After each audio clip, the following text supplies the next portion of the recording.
everyone and welcome back to Hazel's Violin School. Now, in the last video I mentioned about, sourcing your own beginner violin, and one of those options was to buy a violin online. Now, I'm aware that I mentioned that very often an instrument that you buy online, a violin that you buy online, will not properly be set up, which means it will come partially unassembled. Now, I was thinking about that and I thought, do you know what? I'm going to make an extra video just to show you what I mean by that and how you would go about setting up your own violin if you have bought it online. So stay tuned and let's get into the video. Now, as you will see, I have got quite a tatty mailing bag here with a violin inside it. I bought this a while ago just to see what it would be like to buy a violin online. So here we are. I have opened it just to have a look at it, but it's still partially unassembled, and this will be basically what you will receive if you buy a violin online. So when we take it out of the mailing bag, we've basically got, a pretty standard case. It's quite dusty, but that's okay, we can work with that. This is actually a quarter-size violin, which is a small violin, children's violin. Now, if I open it up, basically this is what we have here. Okay, so you've got the violin, the bowl, which is in some plastic wrapping. And if I just take it out, you will see that the violin is missing the bridge.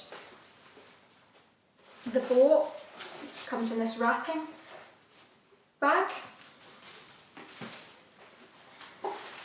The bridge is in this brown paper, it comes separately.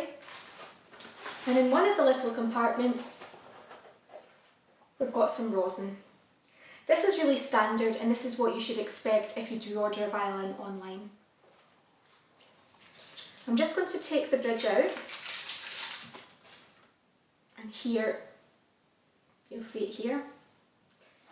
Now, there's going to be a video about the different parts of the violin coming up, but for now I will be talking a little bit about the pegs, which are these things here, the tuning pegs, and the bridge, and the F holes, which are these holes here where the sound comes out. Now, I'm not sure if you can see, but basically the F holes have some little indents here, and these are basically used to line up the bridge. Okay, so you want to kind of make sure that the bottom parts of the bridge are in line with the indents in these F holes, okay? So, I'm just going to have to turn it around and put it on my lap just now, just so I can get this in position.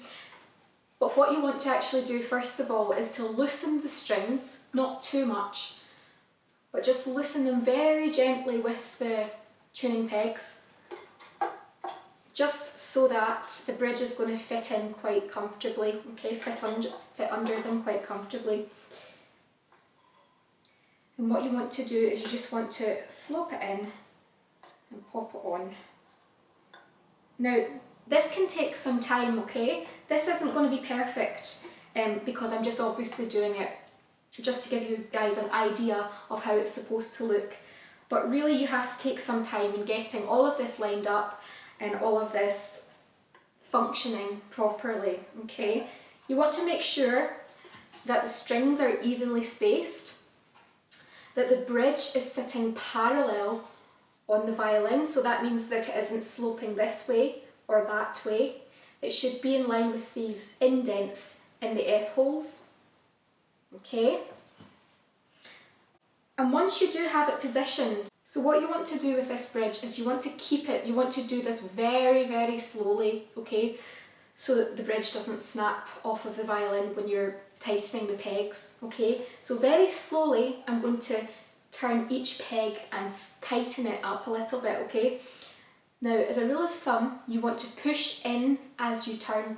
So I'm going to turn this anti-clockwise to tighten it, but I'm also going to push in, not too forcefully, just gently. I'm going to push in and gently wind each string up. Now, What I want to be doing as I'm going along is checking that the bridge hasn't moved position.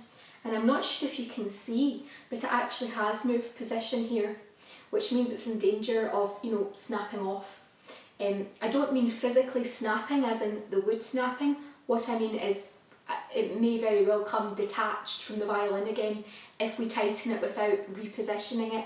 Okay, so I'm just going to go ahead and reposition it again, making sure that it's straight and flush against the violin and also in line with the indentations on the F-holes.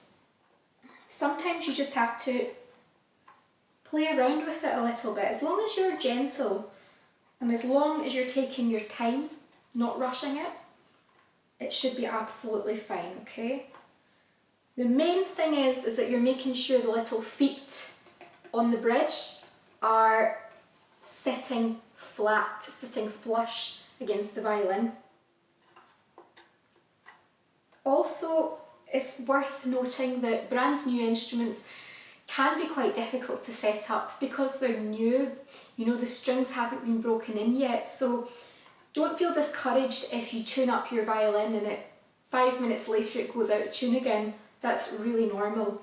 Violins just take a while to settle, especially if they're new and especially if they're in a new environment, like a new temperature or anything like that. So don't worry if that does happen to you. You just have to be consistent and be adjusting it all the time.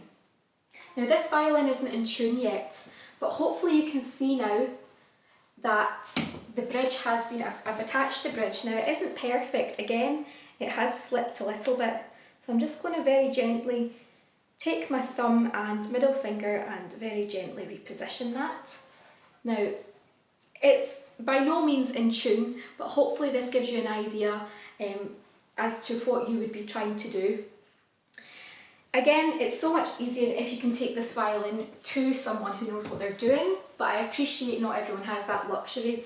So hopefully that's given you an idea of what to expect if you do receive a violin online and how to roughly set it up.